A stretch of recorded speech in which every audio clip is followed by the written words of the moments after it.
தமிழக வெற்றி கழகம் ஆரம்பிப்பதற்கு முன்பே லியோ வெற்றி விழாவில்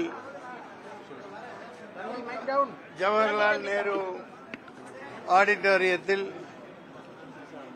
த ஒன்லி ஒன் அல்டர்னேட்டிவ் தமிழகத்தின் நாளைய தீர்ப்பு என்று பிரகடனப்படுத்தியிருந்தேன். சந்திக்க இயலவில்லை. ஓரிரு நாளில் முதல்வரை சந்திப்பேன். அதிகம் பேச விரும்பவில்லை.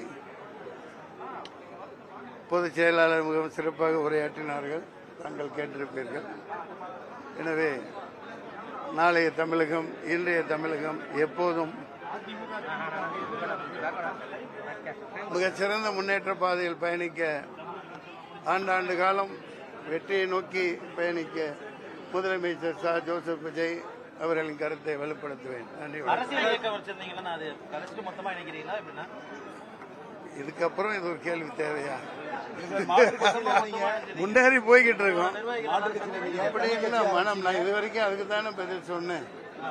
பிரிந்தால் தானே இணைவதற்கு, இணையாதிருந்தால் தானே இணைவதற்கு. அம்மணி அவர்களுக்கு தான் சொன்னேன். நன்றி. இது நிச்சயமாக மிகப்பெரிய புரட்சி. தமிழக முன்னேற்ற பாதையில் பயணிக்கும். நன்றி, வணக்கம்.